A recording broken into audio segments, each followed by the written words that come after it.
వల్ల ప్రజలకు ఏమి ఉపయోగం ఉండదు అనుకున్నారు కాబట్టే వీళ్ళంతా కూడా జగన్మోహన్ రెడ్డి గారిని గెలిపించడం జరిగింది. అట్లాగే జగన్మోహన్ రెడ్డి గారు కూడా గత 5 సంవత్సరాల నుంచి వైజాగ్ అంటే అని మాత్రం పూర్తిగా చెప్పలేదు. మొట్టమొదటి నుంచి 3 రాజధానులు అని చెప్తా వచ్చారు.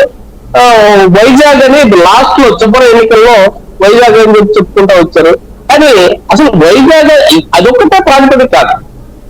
జగన్మోహన్ రెడ్డి గారు చెప్పింది అదొక్కటే ప్రాతిపదిక. జగన్మోహన్ రెడ్డి గారు అసలు వీటిలో చంద్రబాబు నాయుడు గారు గతంలో ఏం చేయలేకపోయాడు, ఈయన ఏం సాధించాడు అనే విషయంలో మాత్రం ఇద్దరు సున్నాలని చెప్పుకోవాలి. కాబట్టి ప్రజలు 2 పార్టీలు నమ్మే పరిస్థితిలో అయితే లేరు. ప్రజలు రాజకీయ శూన్యత అంటే ఇదే నాయకులు వీళ్ళందరినీ ఎవ్వరినీ ప్రజలు నమ్మట్లేదు. కాబట్టి వ్యక్తుల పరంగా చౌదరి గారు వ్యక్తుల పరంగా గెలిపిస్తారని చెప్పి నేను అనుకుంటా ఉన్నాను. రాజకీయ పార్టీలు 2 పార్టీలను నమ్మే పరిస్థితి అయితే లేదు. మా కూటమిలో వచ్చిన టీడీపీ మొత్తం అధికారం కైవసం చేసుకుంటది. కూటమిలో ఉన్న మిగిలిన పార్టీలకి ఎవరికి అంత ప్రాధాన్యత లేదు అనేది కనపడతానే ఉన్నా. తిరుపతిరావు గారు చెప్పిన మాటల్లో లోకేష్ గారు లోకేష్ గారు ప్రత్యక్షంగా రాకపోయినా కూడా లోపల క్యాడర్ మొత్తాన్ని మెయింటైన్ చేస్తున్న లోకేష్ గారు. కాబట్టి టీడీపీ గెలిస్తే లోకేష్ గారు అధికారం చేపట్టబోయే అభ్యర్థి అని చెప్పి అనుకోే పరిస్థితులు కల్పిస్తా ఉన్నారు. కాబట్టి ఎవరు టీడీపీని నమ్మే పరిస్థితులు అంటే ఇటు జగన్మోహన్ రెడ్డి గారిని నమ్మే పరిస్థితులు.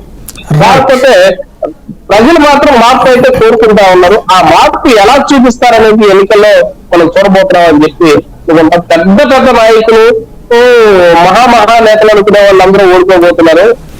చిన్న నాయకులైనా ప్రజలకు దగ్గరగా ఉండేవాళ్ళు కాస్త ఈ విజన్ ఉన్న నాయకులు ఎవరైతే ఉంటారో ఎవరైతే ఖచ్చితంగా నాకు తెలిసి జగన్మోహన్ రెడ్డి చంద్రబాబు నాయుడు గారు వాళ్ళిద్దరూ వాళ్ళ పార్టీకి సంబంధించి వాళ్ళు నియమించిన వాళ్ళు ఓడిపోయిందంటే వీళ్ళు ఓడిపోయారంటే వస్తుంది మీరు మాట్లాడుతుంటే. లేదు వాస్తవం ఏంటంటే అమాయకంగా మీరు అప్డేట్ కావాలి. గుర్తు చెప్పబోతున్నారు.